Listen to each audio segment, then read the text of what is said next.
Ei, gente, sejam novamente bem-vindos a uma live aqui no meu canal no YouTube. Se você ainda não me segue, passa a seguir, ativa o sininho, porque nós temos lives sempre de 15 dias. E hoje o nosso tema está altamente em voga. Vamos falar sobre saúde mental e sobrecarga no trabalho. E para tratar dessa temática tão importante, o nosso convidado de hoje é muito especial. O psicólogo Wagner Costa. Vou ler aqui um breve resumo do currículo do nosso convidado.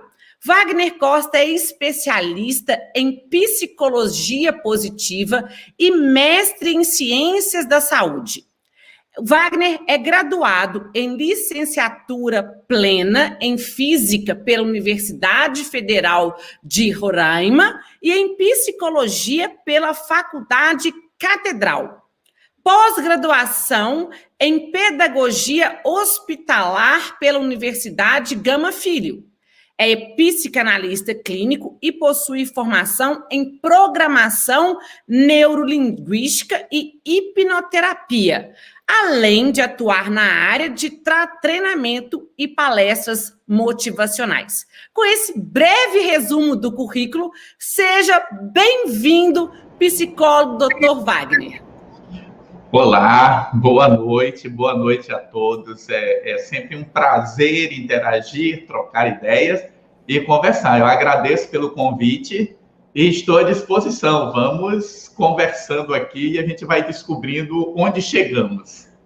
Exatamente, muito obrigada. Eu que agradeço, Wagner, a sua gentileza por ter aceitado o nosso convite para estar aqui no canal, falando dessa temática. Nós brincamos agora, há pouco antes de entrarmos ao vivo, que é uma temática que interessa a todos nós, principalmente em períodos de pandemia, que período esse que agravou esse quadro de estresse, afetou a saúde emocional de todos nós.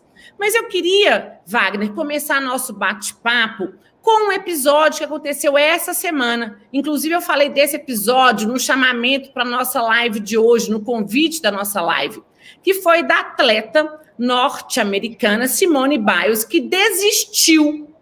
Uma campeã olímpica desistiu de disputar as finais individuais, alegando exatamente o quê? O estresse emocional. Ela não suportou a pressão dos jogos, a cobrança. Então, a minha primeira pergunta para você, doutor Wagner, até qual limite nós suportamos a pressão? Até que ponto a pressão ela deixa de ser benéfica e se torna um malefício à nossa saúde emocional? Ou pode falar que alguma forma de pressão é benéfica? Olha, você fez 3 perguntas, mas vamos lá. É importante perceber o seguinte: na verdade, a vida é sempre pressão. Viver já é algo que nos causa uma certa pressão, uma certa ansiedade. Aí o que ocorre? No exemplo da atleta, o que se vê é cobranças demais. Ela é uma atleta que conquistou várias medalhas na Olimpíada passada e provavelmente tinha uma cobrança grande para que ela repetisse o feito. Então, essa pressão é muito variável, depende de cada pessoa. Mas chega um limite que a mente não aguenta. É aquela ideia de que a mente desliga, como se tivesse um sistema de proteção. E o que se viu foi exatamente isso. Ela simplesmente disse, não vou. É algo curioso, porque nós estamos falando de um atleta de alto rendimento, alguém que treinou 5 anos para estar ali, provavelmente deve ter acompanhamento psicológico, deve ter todo um suporte. Isso é só para mostrar para nós que todos nós somos frágeis. Então, assim, pressão é bom porque nos estimula, mas passou de um certo limite, que aí o limite de cada um é variável, ela pode nos adoecer. E esse adoecer pode gerar inúmeros sintomas nas nossas vidas.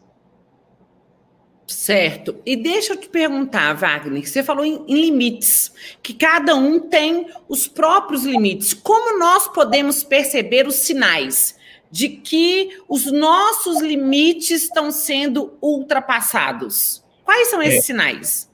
Esses sinais, eles são bem perceptíveis a partir do momento que você se sente exausto. Então, a exaustão, aquela... Perdi a vontade de fazer, perdi a energia para fazer algo que me dava prazer, isso mostra que eu estou chegando no meu limite. Esse é um sinal. O outro sinal que é importante é o próprio cansaço físico. Então, observa que uma coisa, o primeiro que eu falei, é mental. Eu perdi o prazer. O segundo é físico. Eu perdi a energia para fazer. É só nós observarmos. Às vezes as pessoas começam... hoje eu acho que eu não vou trabalhar, não. Hoje eu queria ficar em casa. Muita gente já vem convivendo com esse estresse prolongadamente. E o exemplo do brasileiro é quando as pessoas adoram que chegue sexta-feira, né? Os memes que nós vemos toda sexta-feira. Sextou! Todo mundo fica animado. Ou seja, eu não aguento mais meu trabalho. Eu estou vendo meu trabalho como algo que não me dá nenhum pingo de prazer. Seria muito interessante nós fazermos atividades que nos dão prazer. Eu sou psicólogo. Eu digo para as pessoas, eu não trabalho, porque eu adoro conversar, eu faço o que gosto e as pessoas me pagam para isso. Quer coisa melhor? Perfeito, verdade, é exatamente isso. Chega sexta-feira, parece que está sendo uma libertação do restante da semana. Tanto que o domingo é o efeito contrário. Várias pessoas elas ficam deprimidas no domingo por pensar que segunda-feira será o dia em que o trabalho será retomado. Sabe qual a técnica que eu uso, Wagner? No domingo, eu começo a trabalhar no domingo. No domingo eu sempre já começo a trabalhar no domingo, que eu já entro na segunda-feira no ritmo, sem pensar que ali eu estou iniciando a minha semana. Minha semana de trabalho invariavelmente começa no domingo, Wagner. Não sei se eu estou usando a técnica correta ou se eu estou me sobrecarregando, viu? Na verdade, não existe um correto, porque o que pode ser que funcione para você pode não funcionar para uma outra pessoa. É importante nós pensarmos em algumas coisas quando nós falamos de esgotamento. É a questão da resposta física. Se você está dormindo bem, porque eu sempre comento isso com as pessoas, você tem que dormir e acordar bem. Se você acorda cansado, tem alguma coisa errada. E às vezes o nosso final de semana ele termina sendo um final de semana que, em vez de proporcionar descanso, ele aumenta o cansaço. Então, tem muitas pessoas que chegam na segunda-feira, eles estão destruídos, porque eles usaram o sábado e domingo para fazer N coisas e eles estão na segunda cansados. E a gente deveria ter descansado. Então, não existe um certo e errado. É importante cada um descobrir aquilo que funciona para você. Ótimo. E tem sido falado, muito usado, essa expressão de síndrome de burnout. Você poderia explicar para a gente em que consiste a síndrome de burnout? A síndrome, ela está muito mais ligada a ambiente de trabalho. Então, um conceito que se coloca é que a síndrome, ela é um estresse prolongado que não foi devidamente tratado. Observa, Luciana, a síndrome de burnout, ela não está ainda classificada nas documentações oficiais, porque ela vai entrar no CID-11 a partir de 2022, só ano que vem. Mas é algo que já é uma realidade. Uma outra coisa que se tem falado muito é o que se chama de fadiga adrenal, que seria um esgotamento da glândula adrenal que produz o cortisol. E aí você, quando essa glândula ela se estressa, ela deixa de produzir cortisol. Cortisol ele é um hormônio que está associado ao estresse, mas o cortisol ele é necessário no nosso corpo para que a gente se movimente. É ele que dá mobilidade. Se eu não tenho cortisol, eu vou ficar apático. Então, a síndrome ela é bem caracterizada por coisas que são... É fácil de perceber. É exaustão, quando você está muito exausto, o esgotamento, que eu falei da questão da energia, e uma certa desconexão com o teu ambiente. Essas três coisas estão associadas à síndrome. Aí, o que precisa ser observado? Que a síndrome ela está associada a ambiente de trabalho, estresse prolongado não tratado. É importante que as pessoas não criem uma banalização do termo, porque às vezes as pessoas dizem, eu estou com síndrome de burnout, eu estou com síndrome... Na verdade, isso tem a ver com o ambiente de trabalho. Sim, e como é que a pessoa pode perceber, Wagner, que está sendo vítima, alvo dessa síndrome? Porque existe esse nome científico, mas às vezes a gente pode qualificar equivocadamente, classificar como uma depressão ou como uma fadiga. E quando é que se transforma na síndrome? Você fez uma pergunta que ela é extremamente delicada no sentido de dar um diagnóstico, porque o próprio diagnóstico de depressão, para quem nos ouve aqui, uma coisa bem curiosa, depressão e ansiedade são duas coisas que se confundem. No dia a dia, a gente pensa assim, o deprimido é uma pessoa que está para baixo e o ansioso é uma pessoa que está agitada. Mas tem muitas pessoas que eles apresentam um quadro de ansiedade por estarem deprimidos. O que eu quero te dizer é que não é fácil fazer esse diagnóstico. Por isso que as pessoas devem procurar um profissional. Então, se você está se sentindo sem vontade de trabalhar, exausto, sem energia, querendo abandonar seu trabalho, é hora de buscar ajuda. E uma outra coisa que é muito característica, as pessoas à sua volta vão começar a reclamar. Elas vão começar a dizer, você está muito agressivo, ou você está muito calado, porque a gente oscila, né, entre agressividade e ficar totalmente desconectado. Então, é importante percebermos as pessoas à nossa volta também. Certo. E isso, obviamente, que afeta o nosso desempenho do trabalho. Uma vez que a gente se sente desmotivado, a gente se sente sem energia. E aí eu queria te perguntar, Wagner, uma dúvida minha. Qual é a diferença? Existe diferença entre pressão, eu ser pressionado no meu ambiente de trabalho, e eu ser motivado? Como é que eu consigo perceber o que é uma atitude motivadora do meu chefe, por exemplo, e o que é uma atitude de pressão e cobrança do chefe? Olha, as perguntas aqui estão boas, hein? Quando a gente fala em motivação, motivo para a ação, geralmente, quem se sente motivado, a gente diz que motivação é interna. Eu tenho um ambiente adequado e eu me sinto com prazer e vontade de interagir nesse ambiente. Então, o que a gente chamaria de um gestor que ele é motivador, ele é alguém que se preocupa com as pessoas, ele é alguém que se preocupa se a equipe está bem, se o local de trabalho está bem, se as condições de trabalho estão bem. Infelizmente, no nosso mundo por aqui, geralmente, gestor, ele não motiva, ele pressiona, ele cobra. Aí é aquela história, ele estabelece metas e ele quer que cumpra as metas e quer cada vez aumentar essas metas. Eu diria que isso não é saudável.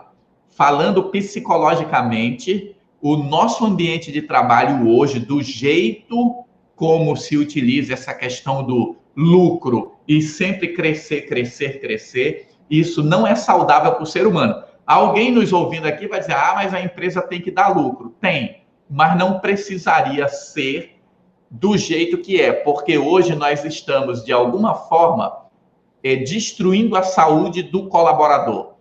E aí eu diria assim, uma empresa que ela é motivadora, ela se preocupa com o seu funcionário.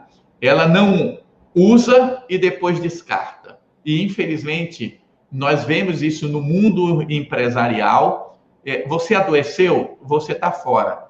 Seria muito importante um funcionário, um colaborador, que ele sabe que a empresa cuida dele. Essa interação de cuidado, essa reciprocidade, eu estou trabalhando, mas eu sei que sou cuidado, isso é motivador. Fora isso, nós temos metas, prazos e pressão. Motivação é algo que te leva a fazer as coisas com prazer. Geralmente, quando a gente está falando de motivação, tem até um meme muito comum aí, que é um pessoal remando numa galera, e aí tá lá o chefe motivador, um cara com chicote, né, chicoteando as costas de quem está remando. Isso não é motivação, isso aí é escravidão. A gente precisa ter essa distinção muito clara. Mas concorda que acaba sendo um paradoxo dentro da nossa cultura capitalista do lucro, você falar que você trabalha num ambiente motivador que, na verdade, é de pressão. Porque no momento que você tem uma empresa que ela visa o lucro, tem que dar resultado, existe um ingrediente que eu reputo até intrínseco da pressão, que está dentro da inerente à atividade profissional. Como que poderia, então, esse empresário, esse chefe, cuidar da saúde mental? Seria oferecendo uma assistência psicológica para os funcionários, ou dando um recesso? Como seria qual seria a sua orientação para aqueles que estão do lado de lá do balcão, vamos assim dizer, que estão exercendo a pressão? Já existem estudos, e a Alemanha está bem adiantada sobre isso. Faz-se estudo, por exemplo, do próprio ambiente físico. Quando você trabalha num lugar que você tem janelas que permitem que você veja o mundo exterior, e esse mundo exterior é natureza, um jardim, você adoece menos. Então, são esses pequenos detalhes de eu não vou fazer um galpão, fechar todo mundo e colocar ali. Veja, nós usamos até o termo, né? Baia. Né? Divide as baias. Isso. Né? Então, observa. Nós somos tratados de uma forma bem estranha. Aí, o que eu quero te dizer? Que essa é a pergunta que eu considero assim, extremamente importante. O empregador, ele precisa compreender que ele não ganha dinheiro quando ele age nessa loucura da competitividade. E o mundo está começando a mostrar isso. Eu estou citando a Alemanha porque já existem alguns estudos onde as empresas oferecem spa para o funcionário que está estressado. Estamos falando de spa, mandar o funcionário passar uma semana no spa, no lugar onde ele vai lá que está assim, mil maravilhas, para receber massagem, fazer sauna, relaxar. O empresário, ele precisa compreender, e aí, veja, eu não sou empresário, eu já fui empresário, não quero ser, hoje eu sou, assim, um autônomo mais tranquilo. O empresário precisa compreender que o lucro dele poderia ser um pouquinho menor e ele poderia dividir esse lucro cuidando da saúde das pessoas. O problema do nosso mundo é que nós temos um empresário com um ganho muito grande e os funcionários dele todos achatados. É isso que a gente precisa mudar. Mas é como você disse, isso neste paradoxo. Só para lembrar, Domenico de Masi, que é um escritor que publicou um livro famoso chamado Ócio Criativo. Acho que esse livro é de 1980. Ele já na década de 80 dizia que nós estamos no caminho errado. Em algum momento nós vamos ter que parar e pensar, ei, esse modelo não está dando certo. Porque esse modelo não está dando certo. O mundo está doente. Se eu te mostrar que a curva de depressão no mundo, ela está quase exponencial. É uma curva que continua crescendo. nós temos medicações, tratamentos, terapia, mas não diminui o crescimento da depressão no mundo. Nós já estamos com 1 milhão de suicídios por ano no mundo. Isso é pressão, entendeu? Isso é essa cobrança. Em algum momento nós vamos ter que parar e pensarmos assim, será que isso é o caminho da humanidade? Mas, claro, né, eu estou falando como psicólogo. O camarada que fala no ganhar dinheiro, ele vai dizer, isso daí é conversa de psicólogo. Verdade, Wagner, mas você deu um exemplo muito bom. Para evitar esse estresse, essa pressão, esse esgotamento mental, ter um ambiente arejado, onde você vê a natureza. Nessa perspectiva, o home office, que foi imposto em decorrência pela pandemia, no qual, por exemplo, nós temos a oportunidade de trabalhar no sítio, é benéfico? Nessa perspectiva, ele foi melhor para a nossa saúde mental? Em alguns aspectos, sim. Só que as pessoas não foram preparadas para conviver com esse home office. Então, tem gente que montou o escritório no meio da sala, aí tem 3 crianças correndo em torno dele, um cachorro, ele não tinha estrutura para aquilo, e esse home office causou mais estresse nele. Outras pessoas não, conseguiram tirar de letra. Para as empresas, eu digo que as empresas deveriam criar uma comissão com trabalhadores, discutir e ir organizando e acertando onde cada um se encaixa melhor. Mas o home office, ele é uma boa oportunidade para tirar o estresse. Ele tem um lucro para a empresa, porque ela não precisa de um espaço para acomodar aquele funcionário. Para o funcionário, ele tem um ganho, porque ele fica no seu ambiente. Mas a gente precisa encontrar o que é ideal para cada um, porque algumas pessoas não se deram bem com esse home office. O home office virou mais estresse na vida dele. Tem uma pesquisa de uma universidade mineira que estava estudando sobre qual é o sentimento mais presente no brasileiro em 2020, né, durante a pandemia. O sentimento mais presente é medo. Medo de passar fome, medo de perder emprego, medo de não conseguir se recolocar no mercado de trabalho. Então, essa situação trabalhista, ela é problemática no nosso país. E você acredita que o medo, ele é um fator que prejudica o nosso desempenho? Exemplo, se eu estou em home office e eu tenho o meu empregador que quer voltar para o trabalho presencial, isso vai afetando aquele meu estado emocional, vai me fragilizando? Sim. O medo, ele geralmente prejudica a pessoa porque ele mexe com o teu sistema imunológico. Quando você está com medo, aumenta a tua ansiedade, a tua capacidade de processar os problemas diminui muito. Quando eu não estou bem emocionalmente, eu penso de forma mais fechada. Então, aqui nós estamos fazendo uma live. Como nós estamos à vontade, a live vira uma conversa agradável. Mas se alguém está tenso, com medo do que vai acontecer, ele não consegue funcionar. Hoje nós temos muitas pessoas, e isso é caso seríssimo, muitas pessoas que perderam parentes. E aí ele perdeu a mãe, ele perdeu um irmão, ele está com medo de pegar Covid pelas sequelas, porque eu, quando falo de Covid, eu não me preocupo com a Covid, eu me preocupo com as sequelas. Então, a pessoa que está com esse medo, que ela viu um parente morrer, ela tem medo de voltar ao trabalho. E isso vai gerar sempre uma insegurança. E essa insegurança vira estresse. Isso, a longo prazo, vai nos adoecer. Sim, é muito sério, não é, Wagner? E uma outra pergunta. Ansiedade. Eu me reputo uma pessoa extremamente ansiosa. Como lidar com a ansiedade, Wagner? Tem alguma dica de ouro, aquela dica de 100 milhões de dólares para nós lidarmos com a ansiedade? Porque eu medito, eu respiro, faço a respiração cachorrinho, mas eu encontro dificuldade de lidar com a minha ansiedade.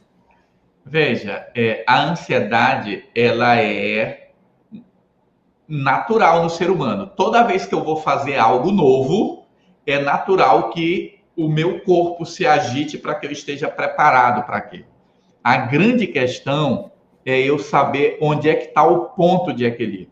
Então, quando você diz assim, qual é a dica da ansiedade? É tratar a ansiedade antes dela aparecer. É eu me prevenir com a ansiedade. As pessoas acham que elas só devem se tratar quando elas adoecerem. E, na verdade, hoje o nosso pensamento de saúde é prevenção. Então, o que eu deveria fazer? Atividade física. Atividade física hoje está comprovado que quando você faz atividade física aeróbica, sua, respira, isso, a circulação melhora o funcionamento do cérebro.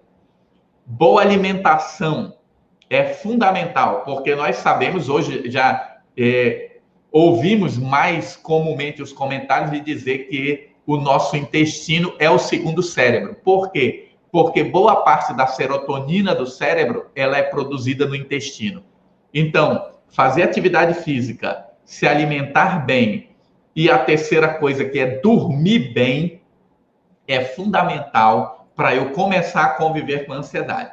E aí, como você disse, cada um tem que encontrar aquilo que lhe acalma. Eu pratico meditação. Isso está me ajudando muito, porque quando eu pratico a meditação, a coisa mais importante para mim que eu percebo é aumentar meu foco. Quando eu tenho foco no que eu estou fazendo, isso diminui minha ansiedade, porque eu me sinto mais seguro para fazer. Então, a ansiedade a gente trata muito pontual, mas ela deveria ser cuidada desde a adolescência. Ensinar para o adolescente não procrastinar. Procrastinação é potencialmente produtora de ansiedade, porque você vai deixando as coisas para cima da hora. Mas veja, quando você diz assim, eu sou ansiosa, a ansiedade certamente lhe deu alguns ganhos na sua vida. Porque você era ansiosa, você estudava tudo antes da hora. Porque você era ansiosa, você não deixava nada para depois. Você não era irresponsável. Eu até brinco que, às vezes, a criança ansiosa, os pais acham lindo. Esse menino é responsável. Ele não é responsável. Ele é ansioso. Eu tenho que ter cuidado, porque ele precisa tratar o quanto antes. E, claro, chega um nível que a ansiedade precisa de medicação para ser controlada. Então, assim, a informação que vale $1 milhão, como você falou, cuide-se antes que você seja controlado por ela. Certo. E uma pergunta, Wagner, aliás, uma não, né? A 10ª pergunta.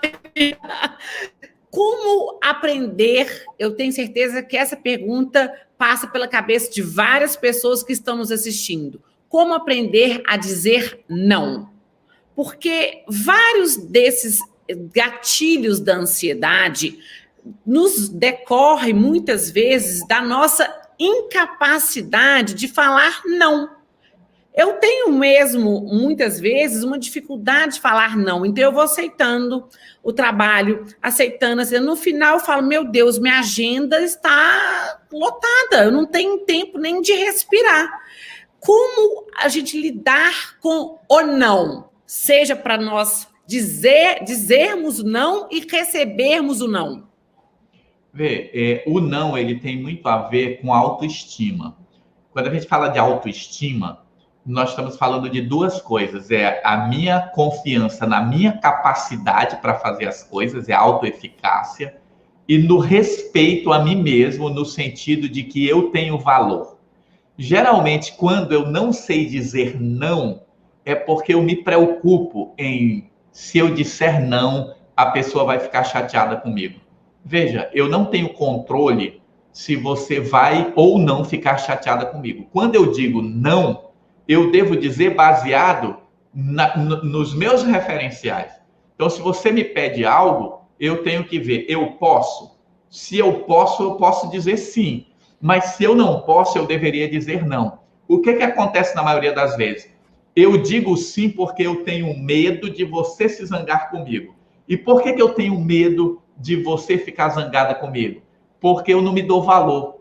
Eu acho que se eu te disser não, você não vai mais gostar de mim e eu vou me sentir só. Então eu diria para todas as pessoas que estão nos vendo e nos ouvindo, trabalhe a sua autoestima. Autoestima é confiança na sua capacidade para pensar e enfrentar os desafios da vida. Dizer não é um desafio da vida, que ele faz parte do dia a dia. Faz parte do dia a dia. O Paulo me ligou, me convidou para a live. Antes de responder, eu disse, opa, peraí, deixa eu olhar minha agenda, eu posso? Senão eu teria dito não. Eu não posso dizer sim e depois checar. Como é que a gente treina isso? Aí vai uma dica. Comece a dizer não para pequenas coisas. Você que está nos vendo, semana que vem, tire um dia e diga não. Se alguém lhe convidar para fazer qualquer coisa, diga não. Aí a pessoa vai dizer, mas por que está dizendo não? Eu estou treinando a aprender a dizer não. É só para isso.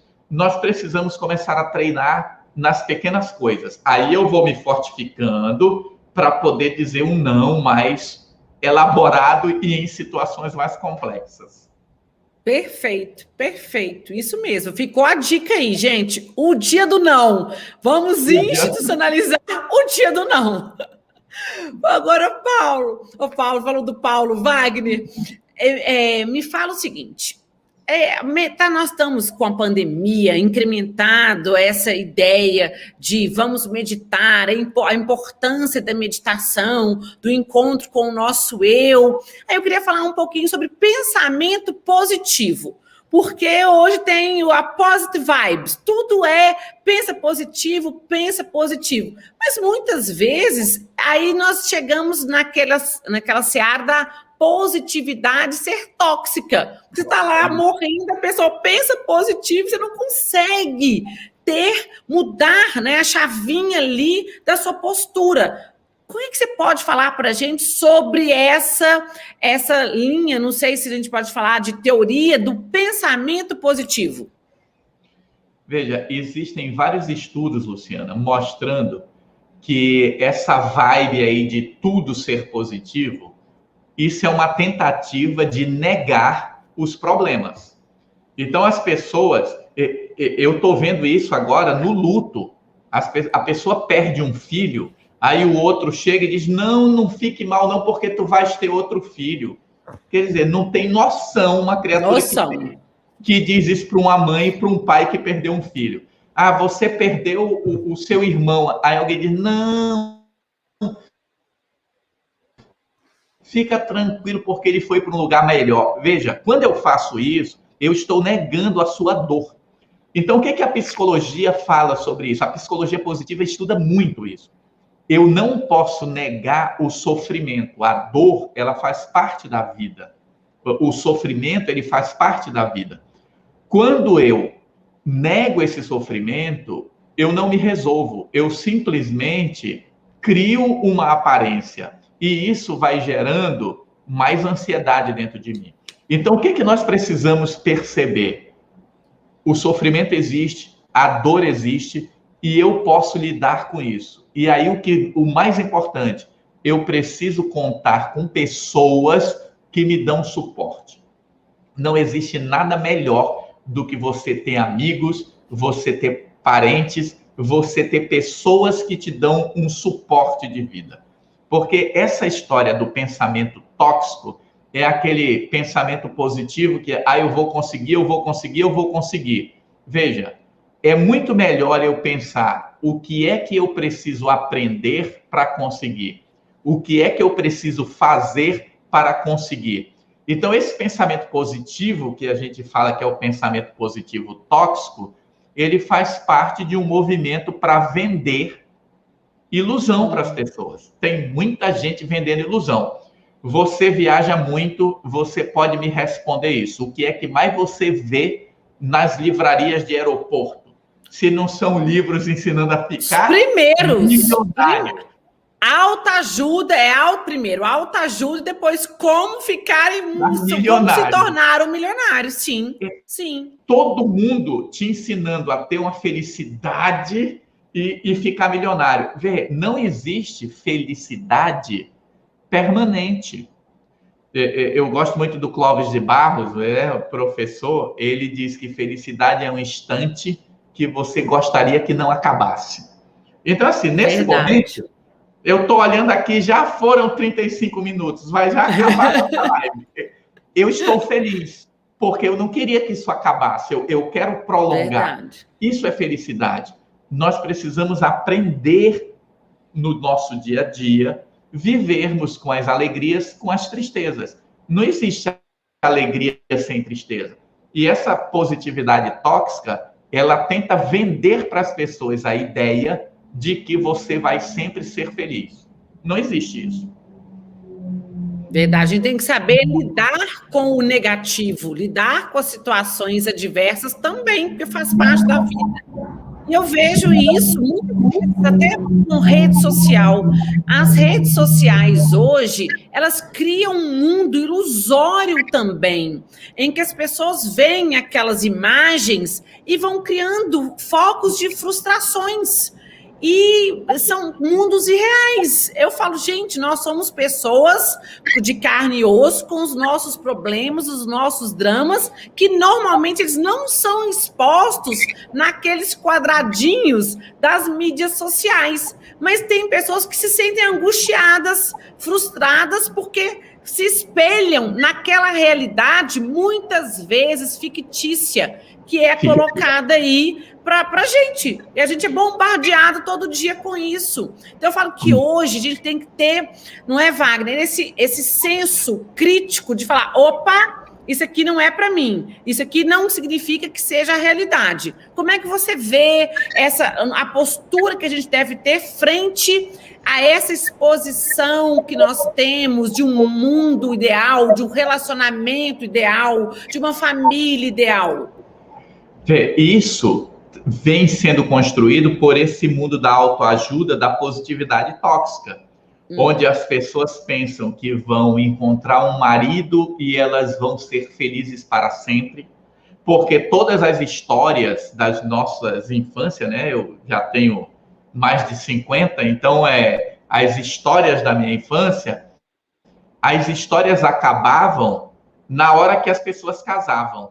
As histórias não contavam sobre a convivência. Eu não sei como é que foi a vida da Cinderela, entendeu? Com o príncipe.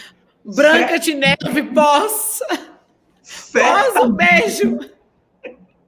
Certamente teve briga e teve confusão. Por quê? Viver a dois não é fácil. Viver a dois, você precisa fazer concessões, você precisa compreender o outro. Então, o que a gente percebe é que as redes sociais, não sei se você sabe esse número, mas o brasileiro passa 3 horas e 31 minutos por dia em redes sociais. Nós não estamos falando da televisão, do e-mail, de outras coisas, só de Facebook e Instagram. Imagina, loucura, 3 horas e 31 minutos é a média do brasileiro. Por dia. O que acontece hoje? Tem pesquisa que diz que 86% das adolescentes, garotas com menos de 18 anos, né? Porque hoje espichar a adolescência, né? Tem adolescente aí de 30 anos hoje, mas falando aqui... Deve ter gente que tem mais, adolescente de idade mais elevada. Eu conheço alguns. Pois é. Olha o que a pesquisa diz. 86% dos adolescentes, quando postam foto nas redes sociais, eles usam filtros. E aí isso está gerando uma história assim, um conflito de identidade onde eu não me reconheço mais. Por quê? Eu tenho um perfil onde minhas fotos têm um ângulo, têm uma postura, tem um olho, tem um olho espichado, um nariz seco, porque hoje o software faz até harmonização facial. Essas pessoas, tem adolescente que ela está começando a não conviver fisicamente com o outro, que é para o outro não descobrir que ela não é a pessoa da foto. Isso é muito sério. Isso é muito sério, por quê? Porque como o mundo tem um enquadre machista, as mulheres são cobradas a serem bonitas. Então, elas precisam ter aquele padrão que a mídia vai dizendo que é o padrão. e elas vão perdendo esse autorrespeito, esse auto-amor. E isso não é bom. Tanto é que hoje nós estamos vivendo o aumento de tentativas de suicídio na faixa de adolescentes. Então, quando a gente fala de mídia, pandemia, tudo isso volta para o nosso assunto lá do início, é estresse. E esse estresse prolongado, ele nos adoece mesmo. As pessoas estão literalmente, assim, tendo pane mental. É triste ouvir que no Japão, uma das causas de morte é o que eles chamam de morte súbita. O que é morte súbita? É a pessoa viveu tanto estresse que ela tem uma parada cardíaca. Imagina pensar isso. Eu trabalho até morrer. Até morrer. Tem alguma coisa errada. Verdade. Agora, Wagner, vamos para as perguntas, que nós estamos aqui com várias perguntas dos nossos web espectadores aqui. O Paulo pergunta: quando eu posso identificar que eu estou sofrendo com a síndrome de burnout? Eu identifico quando eu perdi meu interesse pelo meu trabalho, quando eu começo a desvalorizar meu trabalho perdeu sentido para mim. E isso acontece muito entre as pessoas. É claro que isso se confunde com uma depressão. Mas observa, eu estava bem, eu não tenho causa aparente e eu estou estressado há muito tempo. É importante pensar que esse estresse prolongado que não foi tratado, ele é a causa da síndrome. E isso é muito importante, porque isso não se confunde com a depressão. Na depressão, a pessoa não está estressada. Ela simplesmente perdeu o prazer pela vida, ela perdeu completamente a conexão com o mundo. Mas na síndrome, a pessoa está num estresse prolongado. Esse é o ponto para a identificação. Certo. Adriana Brito nos pergunta, Wagner, a síndrome de burnout veio nos alertar para o agora, a si mesmo e a atenção ao próximo? Eu acredito que sim. E o detalhe é nos mostrar que o nosso modelo de trabalho, ele não é saudável. Quando nós falávamos desse paradigma entre ganhar dinheiro ou não, tem alguns países europeus onde as pessoas trabalham menos horas, onde as pessoas têm mais férias, onde as pessoas ganham mais, e isso funciona. Eu digo assim, infelizmente, para o brasileiro, o modelo é americano. A gente deveria olhar, abrir assim a nossa visão para outras coisas. Então, eu percebo assim que o que está sendo mostrado para nós é que o modelo está errado. A gente precisa encontrar outro modelo. Perfeito. A Sara Rodrigues pergunta: quem cuida da mente, cuida do corpo? Eles estão estritamente ligados? Quem cuida da mente, cuida da vida. Hoje tem um neurocientista chamado Rick Hanson, que ele diz que mente e corpo são um sistema único. Ninguém sabe onde termina o cérebro e começa a mente. Veja, a definição de saúde, aquela definição famosa da Organização Mundial da Saúde é um completo bem-estar físico, mental e social. Então a gente costuma dizer que quem cuida da mente, cuida da vida. Não existe saúde física sem saúde mental. Claro. É que nós estamos muito focados no físico. A gente só procura ajuda quando dói alguma coisa. E nós precisamos perceber que manter a mente saudável é uma necessidade para a vida. Eu acho que a pandemia, ela deixou claro isso. Tem um assunto, Luciana, que a gente ainda está falando pouco, mas serão as crises pós-pandemia. Porque tem um monte de gente que está no limite do estresse, que assim, ele está preso aqui. Quando acabar a pandemia, vai surgir um monte de problemas que a gente não vai saber o que fazer com eles. Então, eu diria, é hora de se cuidar, é agora. Comece a dormir melhor, comece a se alimentar melhor, comece a ter um hábito de uma leitura saudável. todo dia, faça uma leitura saudável, todo dia, escute uma música saudável, leia um livro, algo que te estimule para o bem pensar. Ótimo. Então, você é adepto de que a mente domina o corpo? Essa pergunta é minha, não é dos nossos web espectadores, não. Lembra daquela frase, mente sã? Corpo né? são. Em corpo são. Então, essa frase, o nome do camarada é Juvenal, é antes de Cristo, quando ele disse, se você quer pedir alguma coisa, peça uma mente saudável. Veja, mente e corpo, como diz o Rick Renzo, é um sistema único. Mas quando eu penso, eu afeto o corpo. Verdade. O corpo, ele afeta a mente? Afeta. Mas eu vou dizer uma coisa aqui. Eu posso falar que eu já passei dos 50. Até os 30 anos, o corpo aguenta tudo. As pessoas não dormem. Os jovens, eles fazem privação de sono voluntária. Eles vão para a festa. Uma pergunta aqui. Por que festa tem que começar meia-noite? Por que a festa não pode começar às 6 da tarde, terminar às 22 e todo mundo ir para casa saudavelmente? Entendeu? São modelos que a gente nunca parou para questionar. Verdade. Então, assim, exatamente. Não existe corpo saudável se a mente não está bem e vice-versa. Isso, estão intrinsecamente ligados. Temos aqui mais perguntas. A Daniela Dantas. Existe síndrome de burnout nos estudos?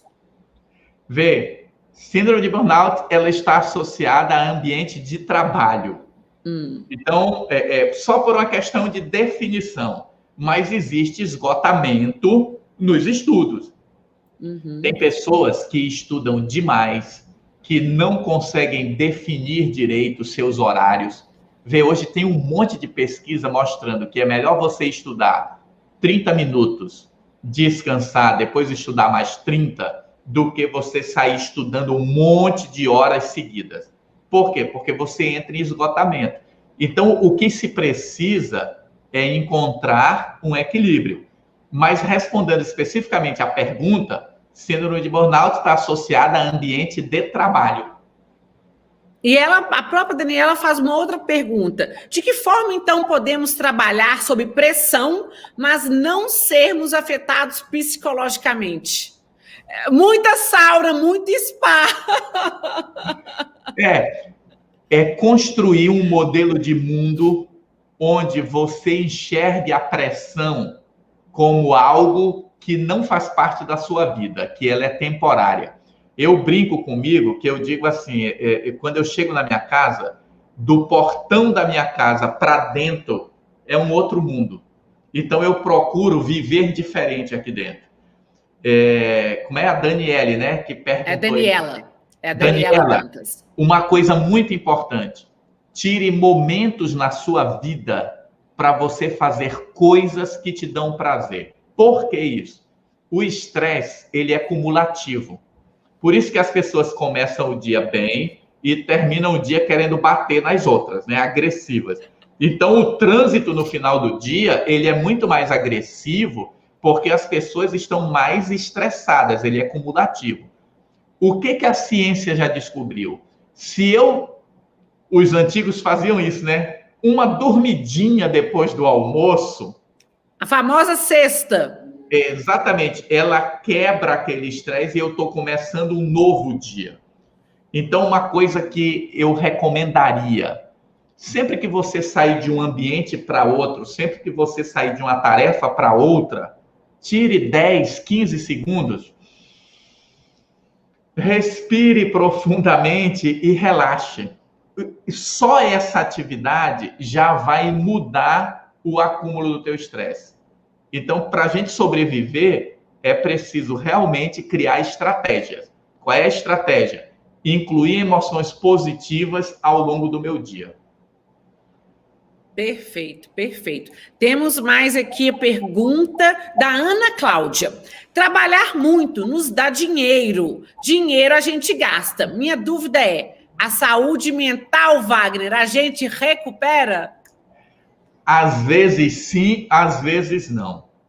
Porque observa, hoje tem um termo que chama epigenética. O que a epigenética diz? Que eu posso ter a predisposição para ter uma determinada doença, um câncer, uma depressão, uma síndrome do pânico, mas o meu ambiente, o meu contexto pode favorecer para que esta doença não se desenvolva.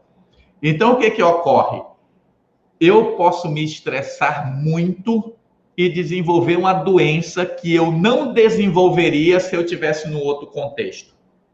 E aí vem essa ideia de por que eu preciso de tanto dinheiro. Hoje eu venho pensando na ideia minimalista, naquele sentido de ter o que eu preciso. Né? Não é você ter poucas coisas ou você não ter nada, é você ter aquilo que realmente você precisa, o essencial. As pessoas hoje estão correndo atrás de um sucesso profissional e financeiro sem saber exatamente quanto é que ela precisa para viver a vida que ela quer. Isso. Eu conheço pessoas que ganham 80 mil reais por mês, mas elas não fazem as coisas que eu faço, porque ela não tem tempo de fazer caminhada, ela não tem tempo de, passar um final de semana fazendo alguma coisa. Aí o que essas pessoas fazem? Elas vão ficando obesas, elas vão exagerando no uso do álcool, e aí, quando você chega aos 40, né, o corpo começa a declinar, e aí você começa a ser cobrado.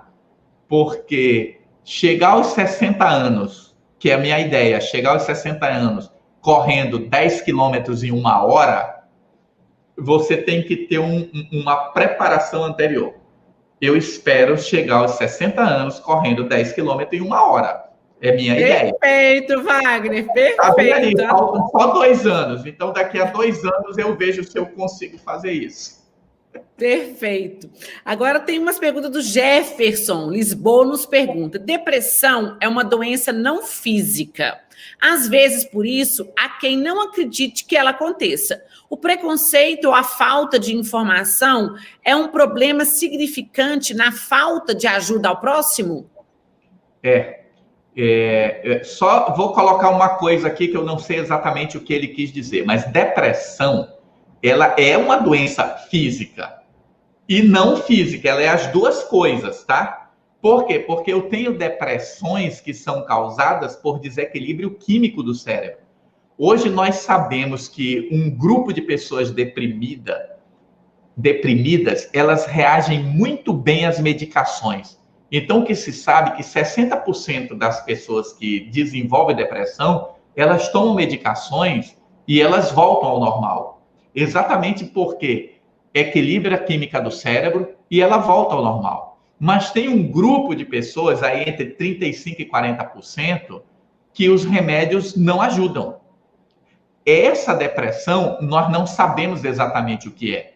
Lembrando que depressão é considerado um transtorno de humor. Esse transtorno de humor, a gente reconhece pelos sintomas, mas nós não sabemos o que causa a depressão. Ninguém sabe.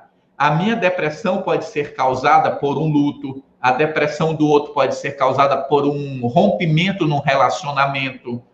Entende? Alguém fica deprimido fortemente porque perdeu o emprego. Verdade. Agora, o preconceito, ele é muito grande. O preconceito é muito grande. Nós precisamos falar mais sobre esses assuntos, porque muita gente não busca ajuda porque a própria família diz que depressão é frescura. Sim, com certeza. Olha, com certeza. Eu já vivi uma situação que me deixou assim chocado. Uma mãe trouxe a filha adolescente para fazer um tratamento porque a filha estava com depressão. Mas a mãe diz que a filha está com preguiça, que ela é preguiçosa. E aí, conversando com a mãe, eu descobri que a mãe toma medicação para a depressão. Então, assim, a depressão nela é real, mas na filha é frescura. É preguiça. É preguiça. Então, isso é algo que a gente precisa conversar muito. E aí eu diria para você que fez a pergunta, não tenha vergonha de assumir que você tem um transtorno de humor e busque ajuda. Porque quanto mais cedo você tratar, mais cedo você consegue encontrar caminhos para viver melhor. Exatamente. E para a gente concluir aqui, as perguntas são várias, Wagner, eu estou com dó da gente encerrar a live, mas tem uma pergunta aqui da Andréia. O senhor não acha que as pessoas estão criando muita expectativa de uma pós-pandemia, como se fosse zerar tudo nesse período? Logo o aumento de pessoas mentalmente doentes? Eu acho. As pessoas estão criando a expectativa que vai chegar um momento, vai voltar tudo ao normal. Não vai. Não Gente, vai. Ó, Luciana, tem a Universidade do Pará, a Universidade Federal do Pará está fazendo um estudo só sobre sequelas de Covid. Ó, 25%, agora me falhou a memória, não sei se é 20 ou 25% de pessoas que têm Covid, depois de 90 dias, elas apresentam algum transtorno mental, depressão, ansiedade, síndrome do pânico, até ideação suicida. Tem pessoas que ficaram com lesão renal, tem pessoas que ficaram com a glicose descontrolada, tem pessoas que estão tomando remédio para o coração, para a pressão. Então, observa, nós temos aí um mundo para conviver com as consequências da pandemia. E tem muita gente achando...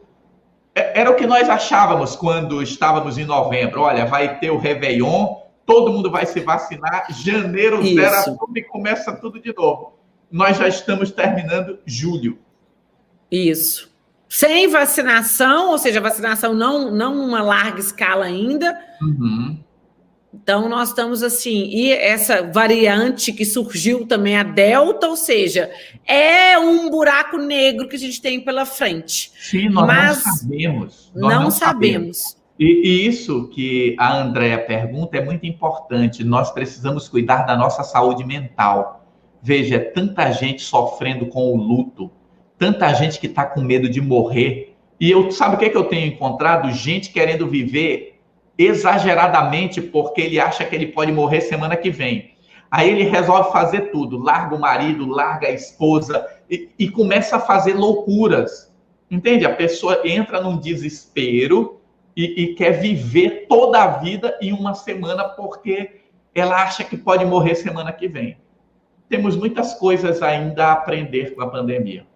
Ou seja, nós vamos ter que usar esse período, se já era necessário esse suporte emocional antes, com a pandemia ele se tornou imprescindível para que nós possamos viver em paz e felizes. Porque o objetivo da vida, como você bem falou aí, não é ter dinheiro, não é trabalhar incessantemente em busca de um fim que nunca chega. Porque a gente pode nunca ter fim nessa busca, mas o importante é nós sermos felizes, porque até a pandemia nos mostrou, não foi, Wagner, que a nossa vida, embora nós tenhamos essa consciência, nós esquecemos que ela é finita e que esse rito de passagem pode acontecer a qualquer momento. E como me dizia minha avó, caixão não tem gaveta, não é, Wagner? Então, o que importa é a nossa saúde mental, saúde emocional e o nosso coração cheio de amor. Com certeza. E assim, a gente está concluindo, né? Eu diria para as pessoas que estão nos ouvindo e que vão assistir essa live no futuro, que cuidem da sua saúde mental do mesmo jeito que você cuida da sua saúde física. Eu conheço pessoas que todo dia vão à academia, passam 1 hora cuidando do corpo, elas cuidam da alimentação. Se você tirar 15 minutos do seu dia, 10 minutos do seu dia para fazer uma leitura produtiva, meditar, respirar, você vai ter um ganho assim infinito. É preciso tomar a decisão de começar agora. E a pandemia veio nos trazer isso que você falou, a certeza da finitude da vida. E quando você junta a finitude da vida com informação, o que isso gera? Medo, gera estresse. E a gente precisa conviver com isso. Pois é, infelizmente, nosso tempo acabou. Muito obrigada, Wagner. Obrigada mesmo por nos ajudar a termos saúde emocional. Muito obrigada. Até a próxima. Até a próxima, estou à disposição. Obrigada.